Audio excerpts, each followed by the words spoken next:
ल यहाँहरु सम्पूर्णलाई नमस्कार र जय नेपाल पनि भन्न म चाहन्छु। आज 2031 साल पुस 1 गतेका दिन हाल हामीले उपयोग गरेको व्यवस्थाको ल्याउनको लागि यस टिमुरबोटे शहीद स्मृति स्थलमा शहादत प्राप्त गर्नुभएका सम्पूर्ण 29 जना शहीदप्रति हार्दिक श्रद्धाञ्जली व्यक्त गर्न चाहन्छौं र यी शहीदहरुलाई यस भेगमा शहीदहरुले नेपालको समृद्धि, जनताको सुख शान्ति र स्वतन्त्रताको लागि उहाँहरूले बलिदान दिनुभएको हुनाले आज हामीले खास गरी पार्टीले अलि बृहत रूपमा कार्यक्रम गर्नुपर्ने हो, तर यो सम्भव भइरहेको छैन। तैपनि हामी तिङला भित्रका हालको सोलुदुङ नगरपालिका वडा नम्बर 11 का अथवा यस टिमुरबोटे शहीद स्मृति स्थलका वरिपरि भेगका हामी का स्थानीय युवा र यस टिमुरबोटे शहीद स्मृति सरकार समाजसँग आबद्ध भएका सम्पूर्ण सदस्य साथीहरू र युवा साथीहरूका बीचमा चाहिँ आज हामी आएर आज शहीदलाई सम्झना गर्ने प्रयास गरेका छौं र म यहाँ शहीदहरूले चाहिँ 51 वर्ष अगाडि जुन सपना देख्नु भएको छ, आज यो सपना त पूरा भएको छ, तर आज हामीले उहाँहरूले देखेको सपना पूरा गर्दै गर्दा आज साँच्चै हाम्रा शहीदहरू शहीद जस्तो हुनुभएको छैन। त्यसकारण उहाँहरूलाई सम्झने र उहाँहरूलाई सम्मान गर्ने राज्य नै यसमा अलिकति पछाडि परेको कि जिल्लै नै यसमा अलिकति ध्यान नदिएको कि भन्ने अनुभूत भएको छ। तैपनि हामीले हाम्रो प्रयासले गर्ने प्रयास गरेका छौं। हामीले सामूहिक यहाँ अहिले वाचा पनि के गर्यौं भने यहाँ उपस्थित भएकाले शहीदहरूले नै उहाँहरूलाई चाहिँ अलिक सपनामा ढ्याङ्ग्रो ठोक्नु पर्यो र यहाँ शहीदहरूको यो अहिलेको जुन जर्जर अवस्था छ, शहीद भूमि जसरी पवित्र भूमि हुनुपर्ने हो, यो ठाउँको जसरी संरक्षण हुनुपर्ने हो, जसरी यो ठाउँको संरक्षण गरिनुपर्ने हो, त्यो खालको भएको छैन। त्यसकारण शहीदहरूले पनि साँच्चै नै उहाँहरूले सपनामा विपना भए पनि सम्झना गराइदिनु पर्यो। जो नेता नेतृत्व तमा हुनुहुन्छ, जो स्रोत साधनको पहुँचमा नेताहरू हुनुहुन्छ, उहाँहरूलाई घचघाइदिनु पर्ने हामीले सामूहिक कामना गर्दछौँ। र आज म यहाँ शहीदहरूको म नाम लिन चाहन्छु। यो घटनासँग को शहीदहरू चाहिँ यहाँ शहादत प्राप्त गर्नुभयो भन्ने कुरा चाहिँ म यहाँ हामीले चाहिँ हाम्रो चाहिँ टिमुरबोटे शहीद स्मृति समाजले यहाँ आजभन्दा सायद यो 15-20 वर्ष अगाडि यहाँ चाहिँ एउटा पार्क निर्माणको चरणमा एउटा यो नाम लिस्ट चाहिँ एउटा मार्बलमा चाहिँ यहाँ शिलालेख छ। यो शिलालेख चाहिँ म यहाँलाई वाचन गरेर सुनाउन चाहन्छु। यहाँ अलिकति सबै प्रश्न त छैन, म अलिकति यो चाहिँ नेपाली काङ्ग्रेस द्वारा 2031 सालमा तत्कालीन निरङ्कुश अब यहाँ पञ्चायत शासन व्यवस्थाको विरुद्ध सोलुखुम्बु टिमुरबोटे शहीद स्मृति यहाँ के छ बुझिएन। यो यसै माथि अलिकति भूमिका लेखेको छ, यहाँ अलिकति बुझिएन। वास्तवमा हामीले काम गर्नु छ, त्यही भएर पनि आज हामी यो आइरहेको छ। म यहाँ शहीद भएको नाममा चाहिँ केही बुझिन्छ, म बुझेअनुसारको पढ्न म यहाँलाई अनुमति चाहन्छु है प्लिज।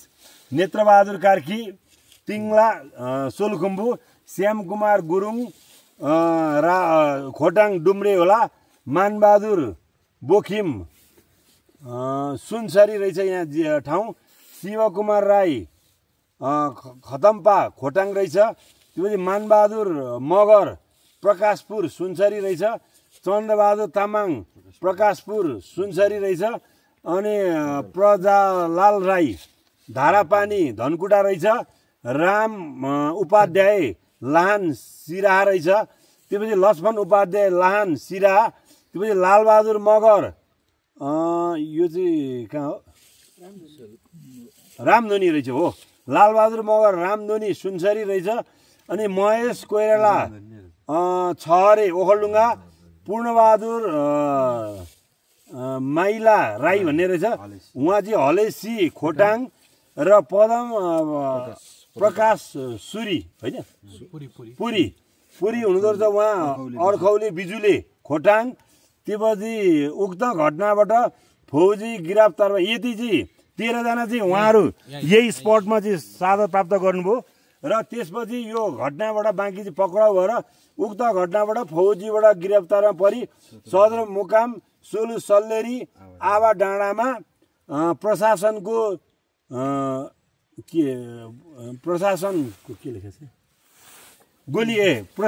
गोलीद्वारा वीर गति प्राप्त गर्ने सार्जन अगममणि राई हो क्यारे होइन हो, अगममणि राई खतम्जा खोटाङ रहेछ उहाँ। त्यसपछि यस घटनामा घाइते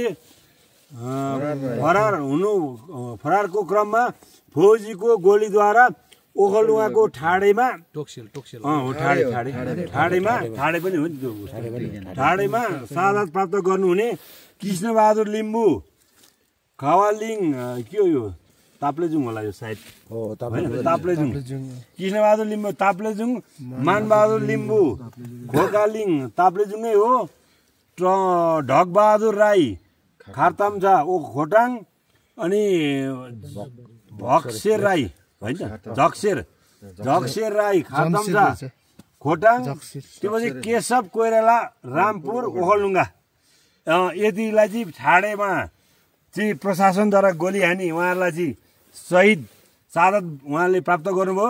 त्यस्तै टिमुरबोटे सशस्त्र क्रान्तिसँग संलग्न व्यक्तिहरू प्रशासनको गिरफ्तारी बाट काठमाडौँ जेल चलान गर्ने बहानामा ओखलढुङ्गाको टोक्सेल 37 साल समथिङ केही लेखेको छ, अलिक बुझिएन। 37 सालमा सुरक्षाकर्मीको गोलीद्वारा शहीद हुनेहरू भनेर अब को हुनुहुन्छ भने यहाँ चाहिँ 20 नम्बर पुग्यो। रामकुमार सुनवार तिङला सोलुखुम्बु, भीमबहादुर कटवाल तिङला सोलुखुम्बु, हर्कबहादुर कार्की तिङला सोलुखुम्बु, अगमशेर राई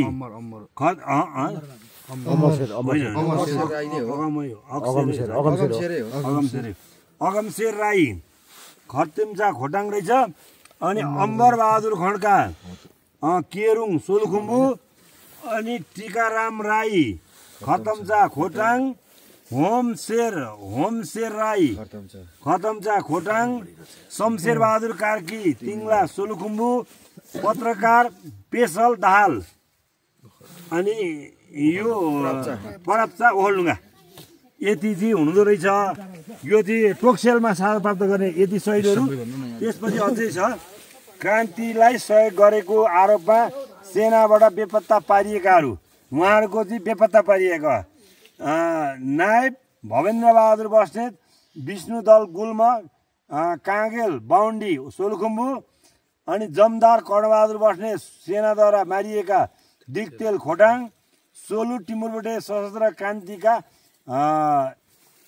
क्रान्तिमा निहत्त होला हत्या क्रान्तिका कमान्डर 2035 साल माघ 14 गते जेल सार्ने बहानामा रातको 12 बजे कमला किनार बन्दीपुरमा सेनाद्वारा बर्ब हत्या गरी शहादत प्राप्त गर्ने क्याप्टेन एके बहादुर थापा र यतिजनाले चाहिँ जम्मा यति गरेर 31 जना यहाँ 31 जनाको नाम 31 जनाले चाहिँ यो घटनासँग शहादत प्राप्त गर्नुभएको छ। र वीर शहीदहरूलाई हामी पुनः एकचोटि हामी सबैले सामूहिक स्वरमा म वीर टिमुरबोटे शहीद अमर रहून् भन्छु। यहाँहरूले अमर रहून् भनौँ। त्यसपछि हामी चाहिँ एकछिन बसेर त्यसपछि हामी जान्छौँ है त। ल वीर टिमुरबोटे शहीद अमर रहून्, वीर टिमुरबोटे शहीद अमर रहून्, वीर टिमुरबोटे शहीद अमर रहून्। हस्, धन्यवाद। एकछिन 1 मिनेट मौन धारण नै गर्नु होला।